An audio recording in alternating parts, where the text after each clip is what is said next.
प्यारे विद्यार्थियों, एक बार फिर हम आपके बीच में हैं, आपके अपने चैनल आओ सीखें भूगोल में। और हम कुछ टॉपिक पढ़ें उसके पहले आपसे हम एक बात शेयर करना चाहते हैं। अभी तो आप स्कूल जा नहीं रहे हैं। जिन दिनों आप स्कूल जाएंगे तो होता ये है कि जो चीज़ हमने बताई है, कुछ शिक्षक जो है उससे अलग चीज़ें आपको बताएंगे, तो उसमें आपको परेशान होने की ज़रूरत नहीं है। ना ही शिक्षकों से किसी तरीके से विवाद ऐसी स्थिति निर्मित ना करें, क्योंकि हम जानते हैं भूगोल के जितने भी शिक्षक हमारे मध्य प्रदेश के हैं और जो जुड़े हुए हैं हमसे, बहुत बेहतर टीचर हैं।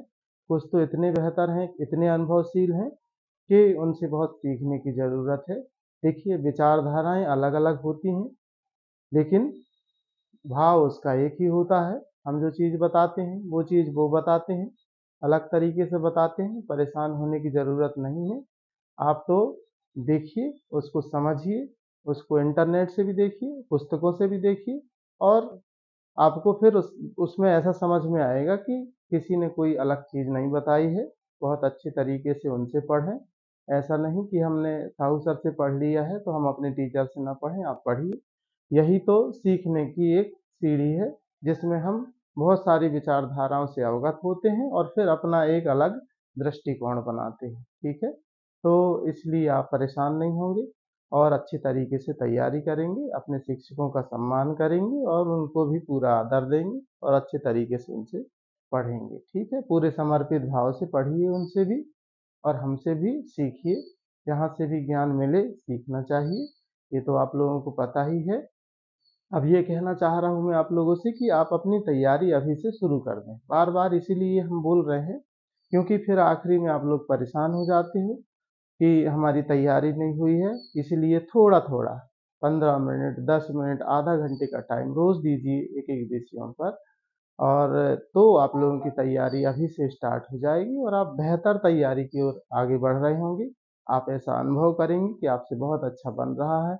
आपका कॉन्फिडेंस लेवल बहुत बढ़ेगा और आप तैयारी करते रहेंगे तो आपको ज्ञान तो प्राप्त होगा ही, साथ साथ जो भी चीजें हैं उस पे आपका खुद का एक दृष्टिकोण विकसित होगा। ठीक है? जब हम लंबे समय तक किसी चीज की तैयारी करते हैं तो वो एक बहुत बढ़िया होता है। आप लोग कछुए और खरगोश की कहानी बार बार सुने हैं, लेकिन उसको अपने जीवन में आत्मसात कीजिए। रोज चलिए, धीरे धीरे बढ़ते रहिए, क्रमशः बढ़ते रहिए। आपको कोई समस्या नहीं आएगी। हमारी समस्या ये है कि हम परीक्षा के टाइम ही पढ़ते हैं, वो बहुत बड़ी विडंबना है, और उसी के कारण से बच्चे असफल हो जाते हैं, समस्याएं, नर्वस हो जाते हैं। ठीक है? तो आपके जीवन में ऐसी समस्या ना हो, इसलिए आप लगातार प्रयास करते रहें, कोशिश करते रहें। आपके उज्जवल भविष्य की हम कामना करते हैं, उसी के लिए आपके साथ जुड़े हुए हैं। ठीक है? अब हम आज 3 विचारधाराओं पर विचार कर रहे हैं, या फिर उसको समझ रहे हैं।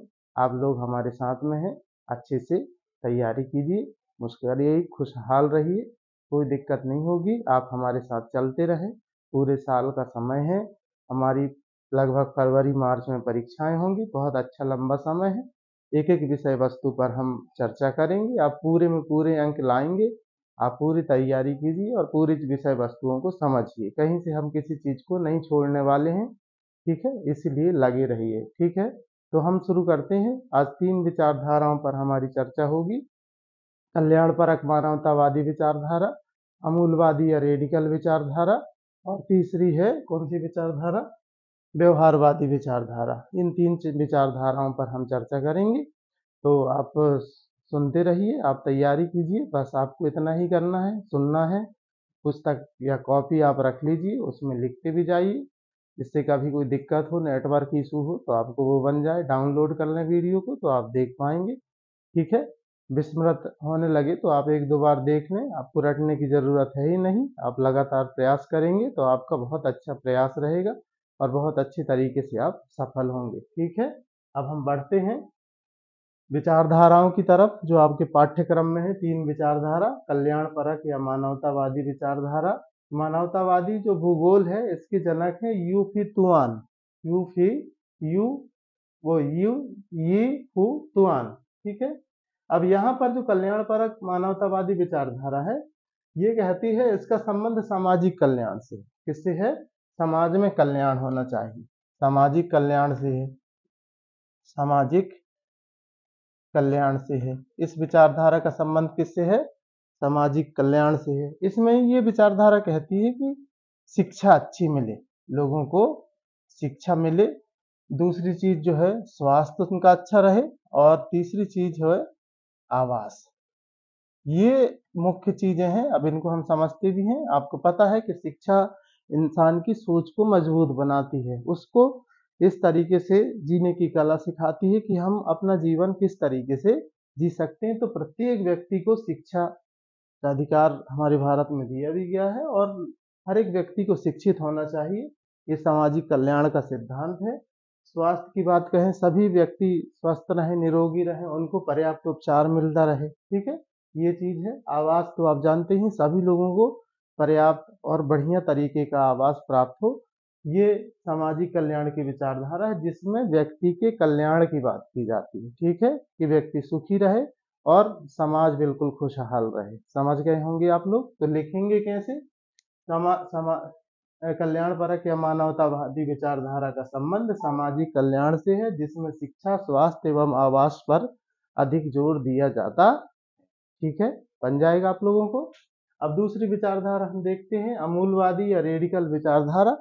इस विचारधारा के जो जन्मदाता है वो कार्ल मार्क्स हैं। कौन है? कार्ल मार्क्स हैं। अब यहाँ पर देखिए, कार्ल मार्क्स जो थे उस समय में ऐसी परिस्थिति थी कि पूंजीवादी का जन्म हुआ। पूंजीवाद का, पूंजीवाद क्या होता है आप अर्थशास्त्र में पढ़ते होंगे। पूंजीवाद कहलाता है पूरे संसाधनों पर पूंजीपतियों का अधिकार हो जाता है। इस समय में समाज में दो वर्ग बनते हैं, एक तो मजदूर वर्ग बनता है और दूसरा बनता है पूंजीपति या उद्योगपति वर्ग। तो पूंजीपति और उद्योगपति वर्ग क्या करता है? श्रमिकों का शोषण करता है। यहाँ पर इनकी विचारधारा जो सर्वहारा वर्ग है, मतलब जो शोषित वर्ग है, उसको कहता है कि आप लोग जाग जाओ, और उनको प्रेरित करता है कि क्रांति करो, समाज में परिवर्तन लाओ, ठीक है।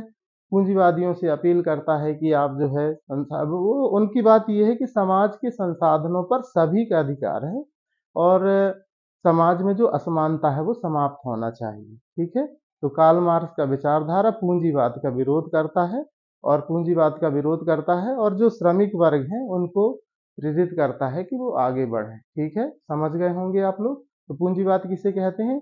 जब संपत्ति पर पूंजीपतियों का अधिकार हो जाता है, उसे पूंजीवाद कहते हैं, ठीक है। तो हम समझते हैं अमूलवादी या रेडिकल विचारधारा, जिसकी शुरुआत की कार्ल मार्क्स महोदय ने। यहाँ पर देखिए, ये कहते हैं निर्धनता के कारण व सामाजिक असमानता के लिए कार्ल मार्क्स के सिद्धांत का उपयोग किया। जो कार्ल मार्क्स का सिद्धांत हमने बताया कि समाज में जब औद्योगिकरण होता है तो समाज क्या करता है? समाज में पूंजीपतियों का एक अधिकार हो जाता है, श्रमिकों का शोषण करने लगते हैं, और दो वर्ग बन जाते हैं, एक तो श्रमिक वर्ग बन जाता है और दूसरा बनता है पूंजीपति या उद्योगपति वर्ग, जिसके पास पूंजी होती है, ठीक है। तो सामाजिक समस्या का जन्म इन्होंने बताया पूंजीवाद का विकास, ठीक है। अमूलवादी विचारधारा या रेडिकल विचारधारा क्या कहती है? सामाजिक समस्या का जन्म कहाँ से होता है? पूंजीवाद से होता है, ठीक है। यहाँ पर मार्क्सवाद क्या है? मार्क्सवाद किसे कहते हैं? समाज, व्यक्ति और अर्थव्यवस्था पर पूंजीवाद का प्रभाव होता है, ठीक है। यहाँ समझ रहे होंगे आप लोग रेडिकल विचारधारा को, जो सामाजिक असमानता को की बात करती है। किसकी बात करती है? सामाजिक असमानता की। अब आपका प्रश्न ये होना चाहिए कि हम लिखेंगे कैसे अमूलवादी या रेडिकल विचारधारा क्या? आप इस तरीके से लिखेंगे, अमूलवादी या रेडिकल विचारधारा में निर्धनता के कारण व सामाजिक असमानता के लिए कार्ल मार्क्स के सिद्धांत का उपयोग किया जाता है, जिसमें समाज, व्यक्ति और अर्थव्यवस्था पर पूंजीवाद की बात की जाती है, ठीक है।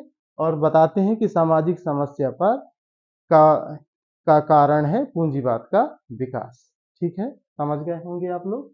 अगला है व्यवहारवादी विचारधारा। व्यवहारवादी जो विचारधारा है ये भूगोल में दिया वाटसन महोदय ने, ठीक है। व्यवहारवादी क्या है विचारधारा? कि हम जो व्यक्तिगत अनुभव है उससे हम सीखते हैं। व्यक्तिगत अनुभव से हम किसी चीज को सीखते हैं। जैसे कि हमें चोट लग जाए तो हम क्या करेंगे? हमें चोट लगेगी तो हम उपचार के लिए देखेंगे। जो परिस्थितियां होंगी, जैसी परिस्थिति होंगी, जैसा समय होगा, पुराने जमाने में अलग तरीके से होता था, अब नए जमाने में अलग तरीके का होने लगा। तो यहाँ पर व्यक्ति के अनुभव पर आधारित बात की जा रही है कि भूख लगी तो हम किसकी तरफ जाएंगे, खाने की तरफ। अनाज नहीं है तो हम क्या करेंगे, खेती करेंगे। ठीक है, ये बात बताता है।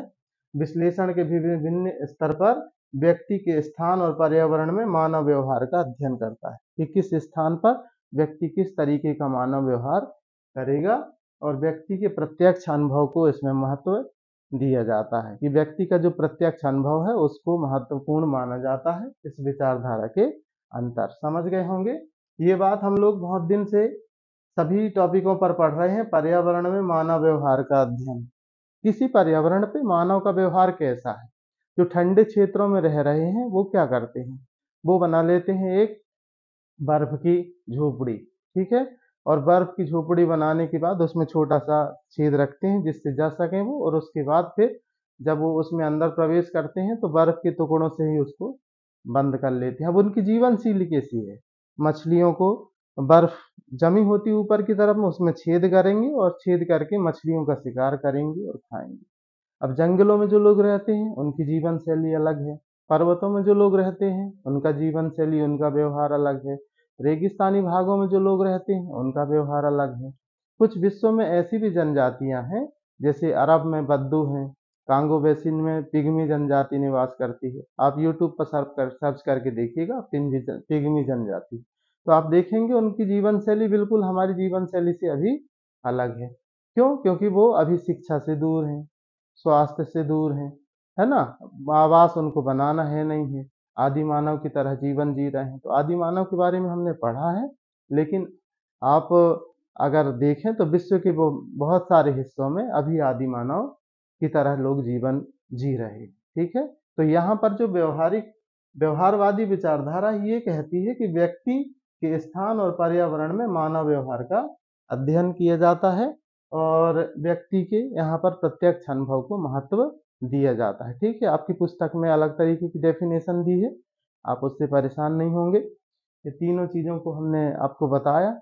आप बहुत अच्छे तरीके से तैयारी कीजिए और किसी भी प्रकार की कोई समस्या आपको नहीं होगी। हम लगातार आपके साथ बने हुए हैं और हम पूरी तैयारी कराएंगे आपको, कोई टेंशन नहीं है।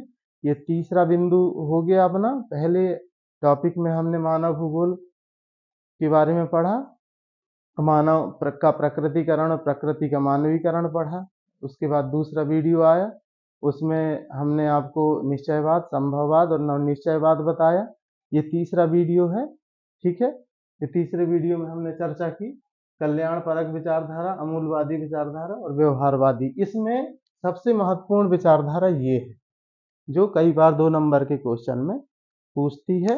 अब देखो आप लोगों को क्या करना है, हम यहाँ पर तैयारी की संपूर्णता की बात कर रहे हैं। जिस तरीके से आप अगर तैयारी करते रहो तो आपको कोई समस्या ना होगी और आप बहुत अच्छे नंबरों से पास हो जाओगे। नंबर से क्यों? क्योंकि आप पूरा भूगोल सीख जाओगे।